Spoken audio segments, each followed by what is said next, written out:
में हम यही बताने का प्रयास कर रहे हैं। विशेष रूप से ये चर्चा इसलिए खास है क्योंकि जहां युद्ध हो रहा है वहां के नजारे बड़े विचित्र आ रहे हैं। विचित्र कुछ इस तरह के हैं कि मिसाइलें सड़क पर रख करके चला दी जा रही हैं और तस्वीरें इस तरह से निकल कर आ रही हैं जैसे कि कोई दिवाली के समय तमंचा चलाकर चला गया हो। इस तरह की अगर तुम्हें कंबोडिया वालों ये चाहिए ही तो 100 मीटर यो और 20 मीटर का ये मंदिर तुम्हारा बस इतना सा क्षेत्र होना चाहिए जो कंबोडिया का है। बाकी तो थाईलैंड है, लेकिन थाईलैंड को यूनेस्को ने इस पूरे मंदिर और इसके आसपास के क्षेत्र को उठाकर कंबोडिया के नाम पर छाप दिया। ये तो तुम्हारा ही है। तो कंबोडिया वालों ने इस पूरे क्षेत्र पर अपना कब्जा करना चाहा। थाईलैंड वाले आ गए कि नहीं साहब तुम मंदिर रख लो, जमीन तो हम रखेंगे। और बकायदा वो इसके बारे में ये कहते रहे कि देखो भाई हमारी तरफ तो ऊंचा पहाड़ है, तुम इस तरफ खाई में बसे हो, किसी को समझ ही नहीं आ सकता कि ये तुम्हारा कैसे हो सकता है। हमारा ही लैंड टेरेन इसको बिल्कुल समझाता है, तुम्हारे यहाँ तो खाई है, तुम्हारा ये टॉप कैसे हो सकता है। टॉप तो हमारा ही है क्योंकि हमारा पूरा क्षेत्र एक जैसा दिखता है। खैर ये अड़े रहे आईसीजे के फैसले पर, ये अड़े रहे फ्रांस के इंटरफेरेंस पर। थाईलैंड मना करता रहा और इस बात को लेकर झगड़े होते रहे।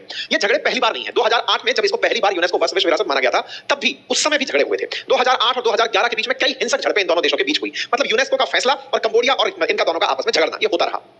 यूनेस्को ने फिर अपनी टीम भेजी प्रे विहार के अंदर, भाई जाकर देखो क्या दिक्कत चल रही है, ये लोग आपस में क्यों झगड़ रहे हैं। सारे फैसलों में एक ही बात निकल कर आई कि कंबोडिया के पास ही रहना चाहिए क्योंकि कंबोडिया में जो आज भी सत्ता है वो खमेर डायनेस्टी वाली ही सत्ता है। अगर हम इतिहास पर चले तो इतिहास कुछ यूं ब्रीफ होता है कि पहले फ्रांस और थाईलैंड के बीच में बॉर्डर बनाए गए। 54 के अंदर थाईलैंड ने इसको कब्जे में लिया। 62 में आईसीजे ने पक्ष में फैसला दिया कंबोडिया के। 2003 में थाई एम्बेसी ने फिर से कंबोडिया के अंदर राइट बनवा दिए थे। 2008 से 11 के बीच में फिर से इनके झगड़े हुए थे। 2013 के अंदर फिर से इस मंदिर के आसपास के क्षेत्रों को लेकर के बवाल हुआ, लेकिन थाईलैंड से लेकर उन्हें कंबोडिया को दे दिया गया। तो प्रे विहार वर्तमान स्थिति में कंबोडिया के पास ट्रायंगल के नाम से जाना जाता है। ये जो एमराल्ड ट्रायंगल नाम की जगह है ना, इस पर क्या हुआ, 28 मई के दिन कोई लैंड माइन फट गई और उसमें थाई सैनिक जो है ना वो घायल हो गया।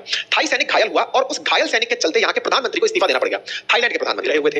इनके पिताजी का और कंबोडिया के जो राष्ट्राध्यक्ष हैं उनके पिताजी का दोनों की मित्रता रही है। एक बार का ऐतिहासिक जानकारी है कि थाईलैंड में एक बार तख्ता पलट का प्रयास हुआ था तो इनके पिताजी ने भागकर कंबोडिया में शरण ली थी। तो इन्होंने उन्हें फोन किया और कहा पिताजी के दोस्त होने के नाते कि अंकल कंबोडिया के पीएम को समझाइए कि वो थाईलैंड के साथ झगड़ा ना करें। इन्होंने बात को बहुत अच्छे से रखा, लेकिन अंकल को अपने पद से सस्पेंड किया गया कि साहब उतरो। अब डिप्टी प्राइम मिनिस्टर थाईलैंड की सरकार चला रहा है। सोचकर देखिए कि झगड़े कहां तक पहुंचे, मतलब कि इनके किस्से इस तरह से आगे बढ़े। चलिए साहब, तो ऐसे में दोनों ये अंकल के चक्कर में दोनों बर्बाद हुए। वो तो चलो हमने इतिहास बता ही दिया। अब क्या होता है कि ये कहानी 25 मई के आसपास की थी। वो मामला प्रधानमंत्री के इस्तीफे तक चलता रहा। अभी फिर से 23 तारीख के दिन कथित तौर पर फिर से एक थाई सैनिक के नीचे बम फट गया और बम फटा और बम फटते ही थाईलैंड वालों ने कहा यार इन्होंने तो जानबूझ करके इस एमराल्ड ट्रायंगल और ये जो प्रे विहार टेंपल है यहां पर लैंड माइंस बिछा दी हैं कंबोडिया वालों ने। जैसे ही थाईलैंड वाले आए उनको गोलों से उड़ा दो, ऐसा करके बोले इस बार हम लोग नहीं सहेंगे। और इस बात को देखते हुए थाईलैंड की तरफ से फायरिंग शुरू हो गई।